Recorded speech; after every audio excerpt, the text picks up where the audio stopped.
Hello guys, welcome to Get Concept. In this session, in this video, we will discuss some questions from electrical circuit that are asked in GATE 2022 examination. Let's start the session with this question. That is question number first.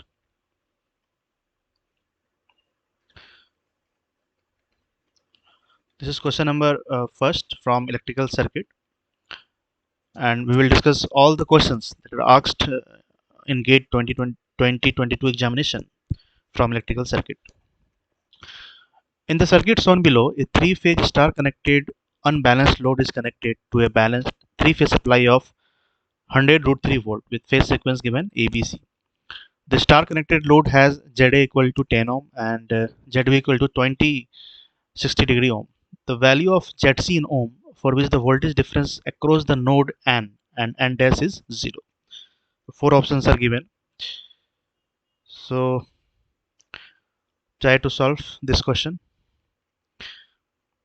तो यहाँ पर voltage difference across the node N and N dash is 0.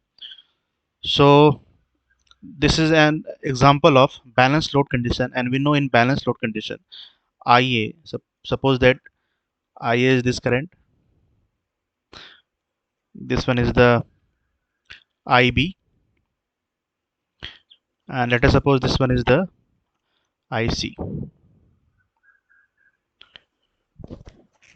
and supply voltage is given, that is the line voltage, that is 100 root 3 volt. This is the line voltage 100 root 3. So phase voltage would be 100 volt, that is 100 root 3 by root 3. We know in case of a star connected system, line voltage equal to root 3 time into phase voltage. So phase voltage would be line voltage by root 3. So the current IA plus IB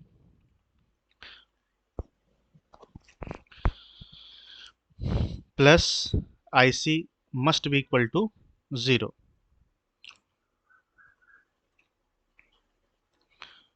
IA is EA divided by ZA.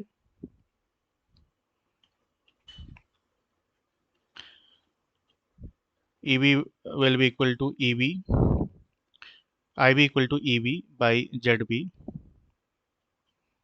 and IC will be EC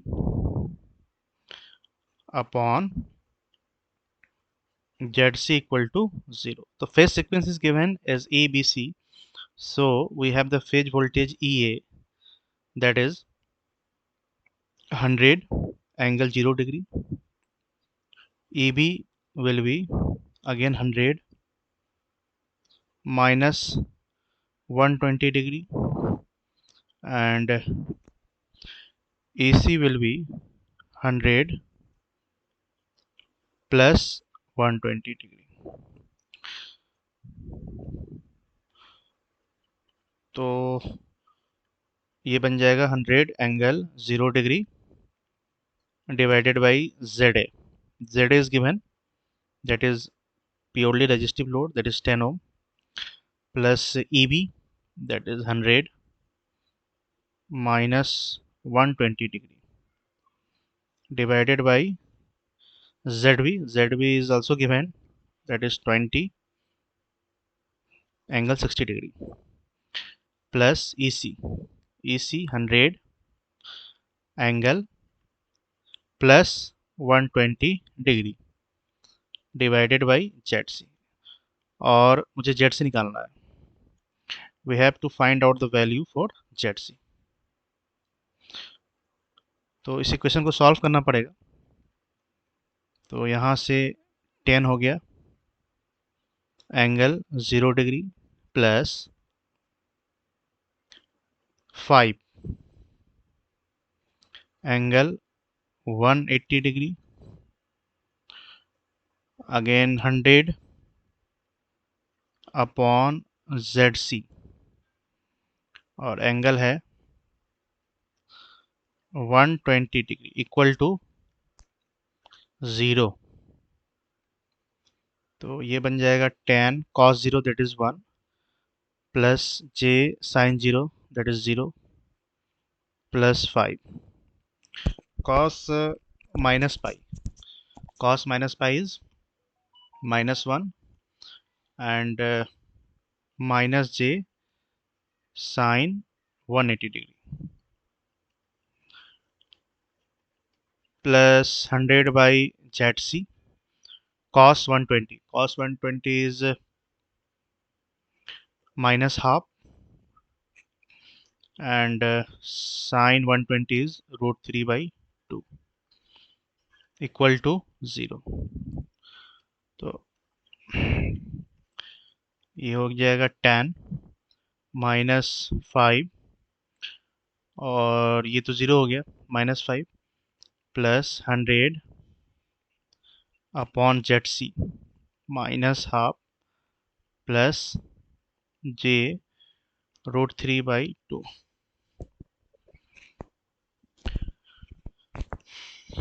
equal to 0। That is 5 plus 2 common ले सकते हैं तो यहाँ आ जाएगा 50 upon ZC minus 1 plus j root 3 equal to 0। 5 minus 50 upon ZC plus j 50 upon ZC root 3 equal to 0। तो यहाँ से 5 equal to 50 by ZC minus j 50 by ZC into root 3। तो यहाँ पे अगर 5 कॉमन ले लिया जाए तो 1 इक्वल टू ये आ जाएगा tan बाई ZC और again minus j tan ZC root 3। तो क्रॉस मल्टीप्लाई करने के बाद ये आ जाएगा ZC equal to tan minus j tan root 3। तो हमसे पूछा क्या गया है? हमसे पूछा गया है value of ZC in ohm, ZC की वैल्यू। तो अगर इसके मैग्नीट्यूड की अगर हम बात करें, ये रेक्टेंगुलर फॉर्म में है तो इसे पोलर फॉर्म में कन्वर्ट करना पड़ेगा by under root A square plus B square that is tan का whole square plus tan root 3 का होल स्क्वायर। तो यहाँ से 20 आ गया, ठीक है। और एंगल की बात करें तो theta equal to tan inverse minus tan root 3 divided by tan। तो ये आ जाएगा माइनस 60 डिग्री। तो अगर पोलर फॉर्म में हम लिखना चाहे तो मैग्नीट्यूड है 20 और एंगल है माइनस 60 डिग्री। तो इतना वो मुझे कनेक्ट करना पड़ेगा, that is 20 angle minus 60 degree in order such that voltage across between N and S will becomes 0. So this is the right answer. This will be the right answer. That is 20 angle minus 60 degree. So option number C is the right answer. 20 angle minus 60 degree. So let's discuss the another question from the same year.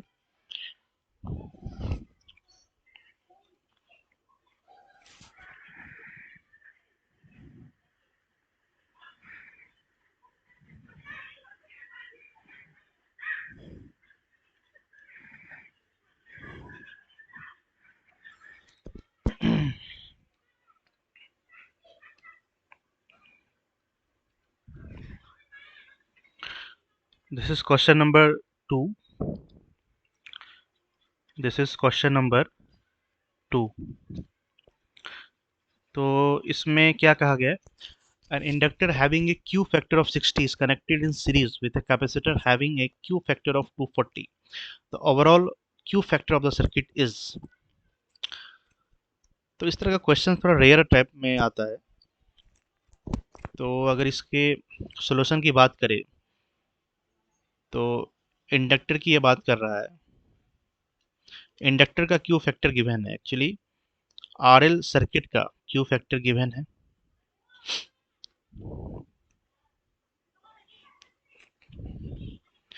ये है RL circuit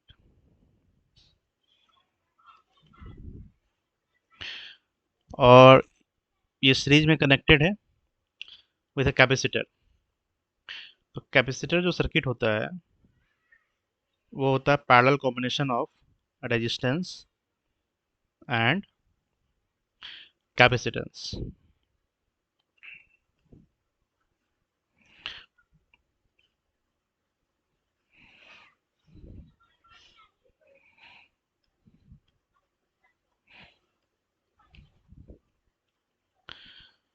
तो यहाँ पे inductor का जो Q है, inductor का जो क्यू है क्यू एल, ये गिवन है। और ये जो कैपेसिटर का जो क्यू फैक्टर है दैट इज क्यू सी, ये गिवन है 240। और इंडक्टर का जो क्यू एल है वो गिवन है 60। तो ओवरऑल क्यू फैक्टर इस सर्किट का क्या हो जाएगा? तो ओवरऑल जो होगा इस सर्किट का Q L Q C divided by Q L plus Q C, that is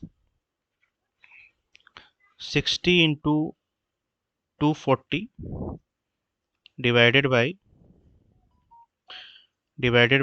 300। तो ये आ जाएगा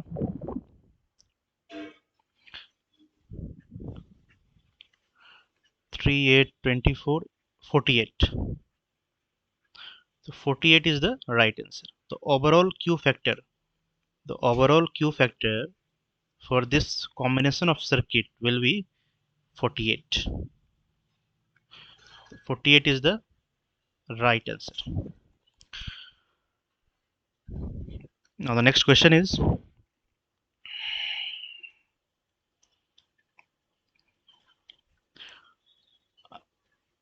again this question is from a Q factor concept.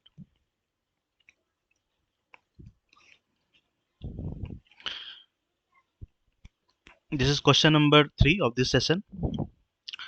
Question number 3.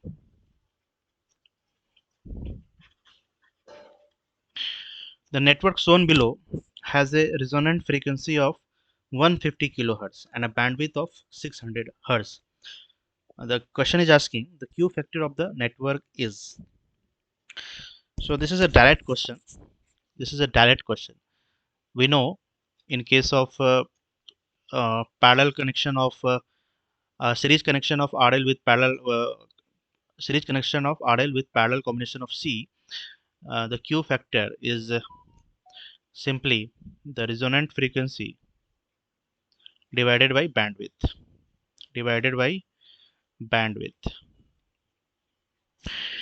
This is a direct result, and from this formula the direct question is framed.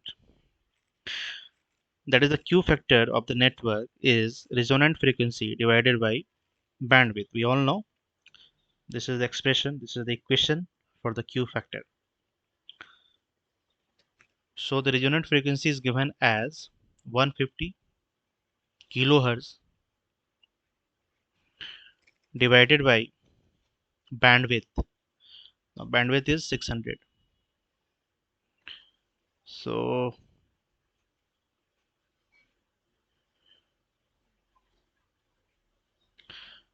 1500 divided by 6. This will give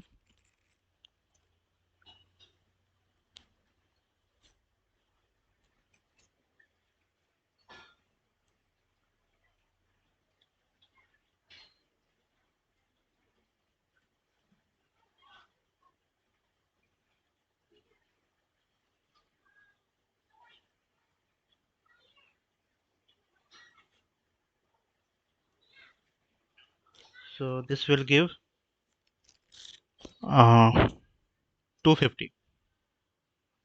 This will give the 250. So the right answer for this question will be 250. The Q factor of this network will be 250. Next question.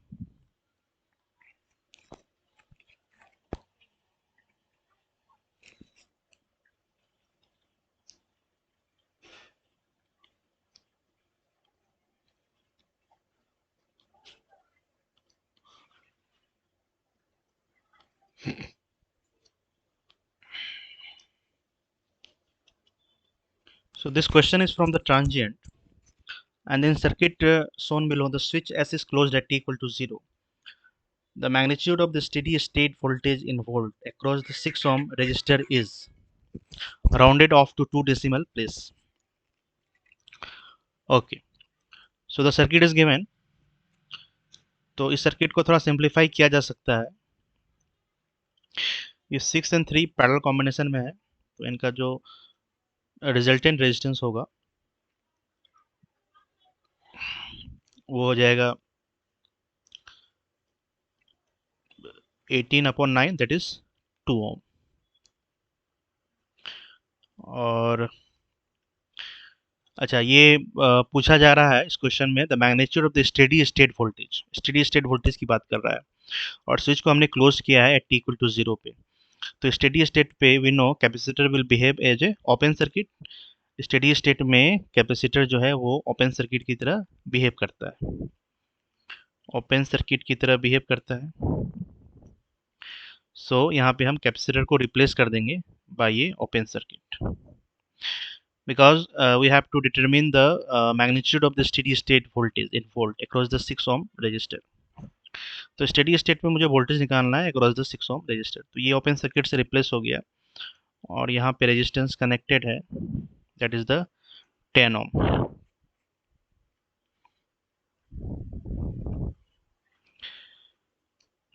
और switch is closed, switch को हमने closed किया हुआ है, और यहाँ पे एक बैटरी लगी हुई है -10 वोल्ट, पोलैरिटी मेंशन है, और स्विच को हमने यहाँ पे क्लोज कर दिया. ठीक है, और यहाँ पे अगेन 2 ओम का रेजिस्टेंस लगा हुआ है.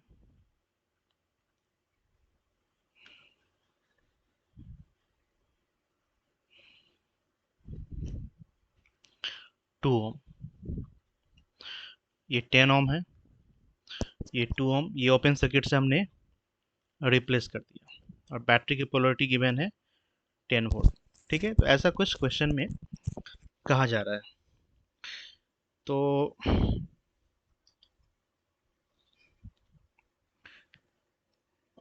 तो 6 ओम रजिस्टर किधर है, इधर. तो अगर 2 ओम के अलोंग अगर हम वोल्टेज अगर निकाले, तो वही वोल्टेज 6 ओम के अलोंग भी होगा, क्योंकि 6 एंड 3 पैरेलल में है, कनेक्टेड है. 6 ओम एंड 3 ओम पैरेलल में कनेक्टेड है, तो पैरेलल में वोल्टेज सेम होता है. तो यहाँ पे जो इसका इफेक्टिव रेजिस्टेंस है, that is the 2 ohm, that is the 2 ohm. तो जितना वोल्टेज 2 ओम के क्रॉस होगा, उतना ही वोल्टेज 6 ओम के अलोंग होगा. तो यहाँ पे सबसे पहले क्या करते हैं, यहाँ पे रेफरेंस नोड इसको बना लेते हैं. This one is the reference node.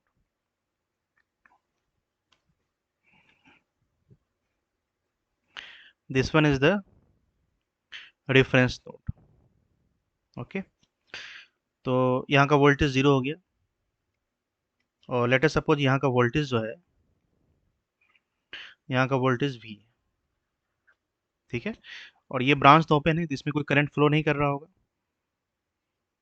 ठीक, तो एक करंट, एज्यूम दैट करंट जो है इस ब्रांच में कुछ इस डायरेक्शन में फ्लो कर रहा है, इसमें तो कोई करंट फ्लो नहीं कर रहा है, ये करंट तो 0 हो गया. और इस ब्रांच की अगर बात करें, तो लेट अस सपोज इस ब्रांच में करंट की जो डायरेक्शन है वो इस तरह से. तो अगर हम नोडल परफॉर्म करें इस पॉइंट पे, अगर हम नोडल परफॉर्म करें इस पॉइंट पे, nodal, that is a point, nodal analysis, nodal analysis at node 2, at node A gives that is V by two, इधर जाने वाला current V minus zero by two, इस ब्रांच में कोई करंट नहीं जाएगा क्योंकि ओपन है, प्लस यहाँ का वोल्टेज, यहाँ की अगर वोल्टेज की बात करें, ये रेफरेंस नोड है, ये रेफरेंस नोड है, तो यहाँ बैटरी की पोलरिटी मेंशन है, ये प्लस है और ये माइनस है, this is 10 volt.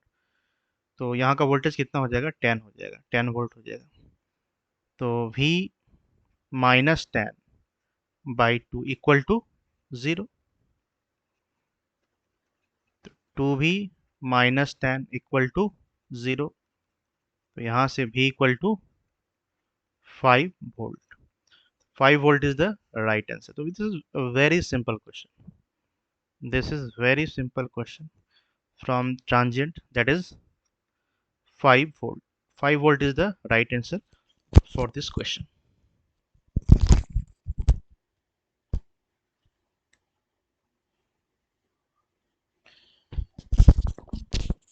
So coming to next question, this is question number 4. Question number 4. This is question number 4. So there are total number of question, that is 6. Total number of question from electrical circuit is 6. That was asked in the GATE 2022 examination. So the next question is,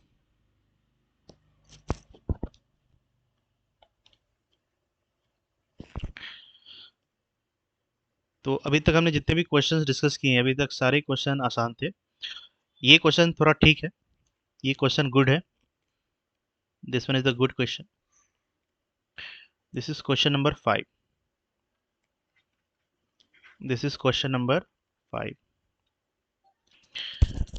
Two balanced three-phase load as shown in the figure are connected to a 100 root 3 volt three-phase 50 hertz main supply given Z1 equal to 18 plus J24 ohm and Z2 equal to 6 plus J8 ohm.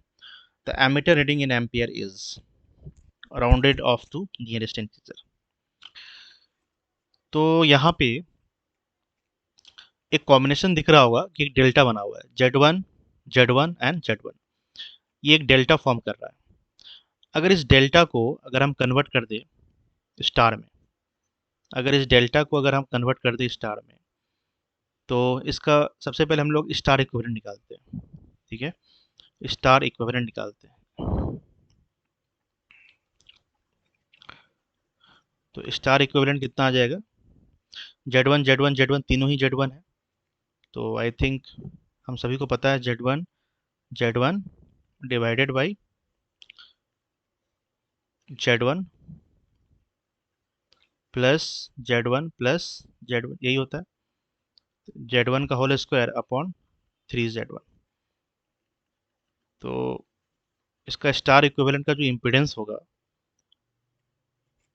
per phase, that is Z1 by root 3, and Z1 is given, Z1 is 18 plus J24 divided by 3, that is 6 plus J8 ohm.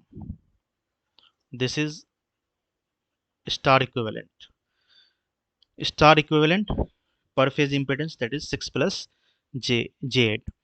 तो finally इसका star equivalent निकल गया, पर phase इसका भी निकल गया, इसका भी निकल गया, और पर फेज इसका स्टार इक्विवेलेंट इस Z2 के साथ पैरेलल में है, पर फेज स्टार इक्विवेलेंट इसका Z2 के साथ पैरेलल में है, और इसका पर फेज स्टार इक्विवेलेंट इसके साथ पैरेलल में। तो फाइनली हमारा जो सर्किट दिखेगा, फाइनली जो हमारा सर्किट दिखेगा वो इस तरह से दिखना चाहिए।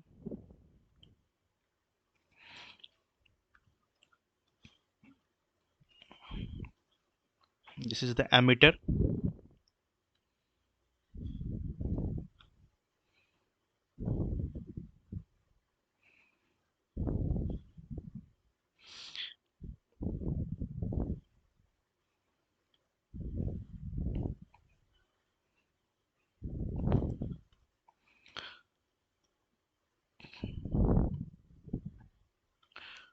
तो ये Z2 है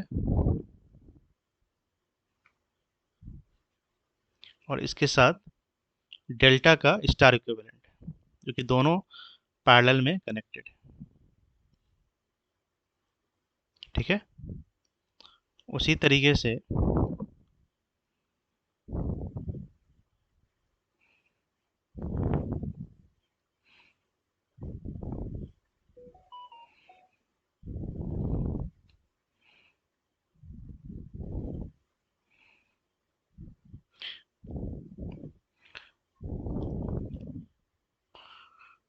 तो कुछ इस तरह से रिप्रेजेंटेशन होगा। डेल्टा का स्टार इक्विवेलेंट पर फेज जो होगा वो पैरेलल में होगा किसके, स्टार के। एक स्टार ऑलरेडी गिवन है, Z2 इम्पीडेंस है पर फेज।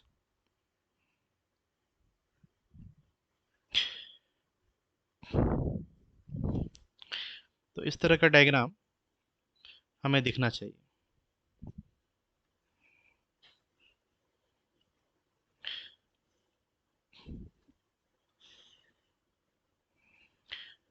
और यहाँ पे जो लाइन वोल्टेज गिवन है, लाइन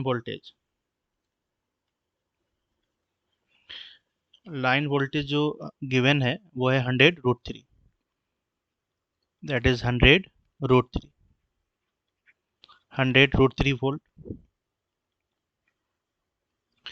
तो एमीटर की रीडिंग पूछी जा रही है। तो हर फेज की अगर बात करें तो ये भी एक Z2 है, ऑलरेडी Z2 है, और डेल्टा का स्टार इक्विवेलेंट पैरेलल में है। ये भी Z2 है और डेल्टा का स्टार इक्विवेलेंट यहाँ है। तो इन दोनों का पैरेलल कॉम्बिनेशन कितना देगा, Z2 parallel combination with ZY। तो यहाँ से Z2 आ गया, Z2 गिवन है, that is 6 plus J8 parallel with, और डेल्टा का star equivalent again 6 plus J8, 6 plus J8। ये दोनों पैरेलल में है, तो इन दोनों का जो पैरेलल कॉम्बिनेशन होगा, इन दोनों का जो पैरेलल कॉम्बिनेशन होगा, ठीक है, उन दोनों का जो पैरेलल कॉम्बिनेशन होगा उसकी जो इम्पीडेंस की जो वैल्यू होगी, उसकी जो इम्पीडेंस की वैल्यू होगी दैट इज Z, क्या हो जाएगा, 3 प्लस J4, 3 प्लस J4 ओम। इन दोनों का पैरेलल कॉम्बिनेशन 3 प्लस J4 आएगा। तो इसका मतलब ये हुआ, एमीटर में जो करंट बहेगी, करंट जो फ्लो करेगी वो करेगी I equal two phase voltage that is 100 divided by impedance. हम मैग्नीट्यूड की बात कर रहे हैं, मैग्नीट्यूड के बारे में ही पूछा था। Ammeter reading in ampere is 100, 100√3 है, तो 100√3/√3 that is 100, because we know line voltage equal to √3 time into phase voltage. और इधर है 3 प्लस J4। ठीक है, तो करंट कितना आ जाएगा, 3 प्लस J4 का मैग्नीट्यूड हो जाएगा √3 का होल स्क्वायर प्लस 4 का whole square that is 25, that is 100 divided by 5। तो current is 20 ampere. So the 20 ampere is the right answer for this question. 20 ampere.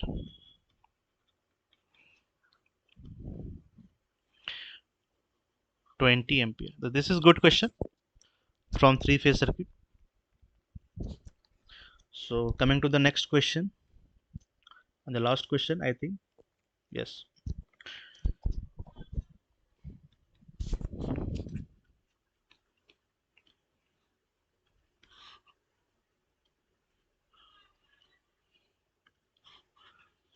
So this is question number 6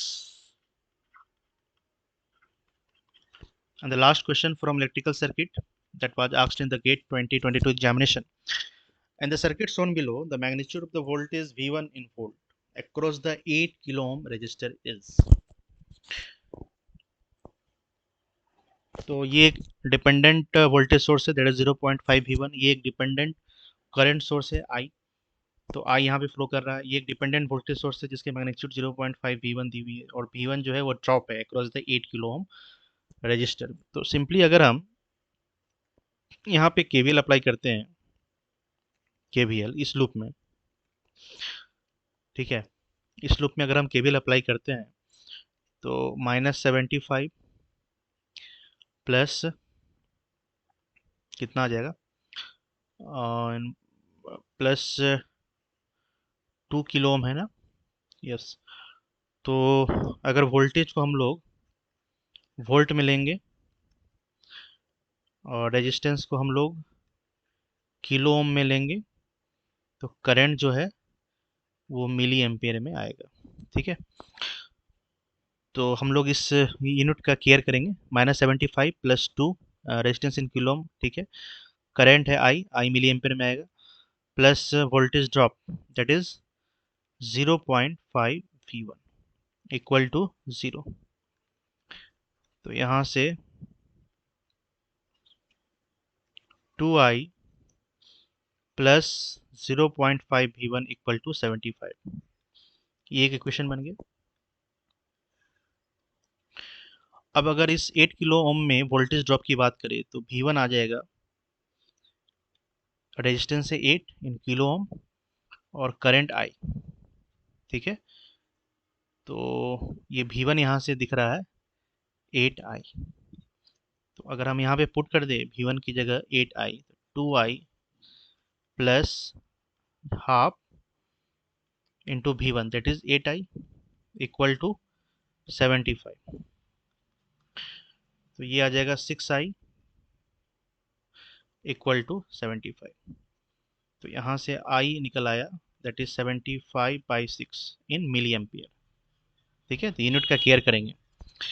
तो हमसे पूछा क्या जा रहा है, V1 पूछा जा रहा है। तो V1 we know 8 times I, and what is I that is 75/6 milli ampere में करंट था, तो ये वोल्ट में हो जाएगा। ठीक है, तो वोल्ट में ही पूछ रहा था हमसे, तो ये हो जाएगा 75 इंटू 8/6 दैट इज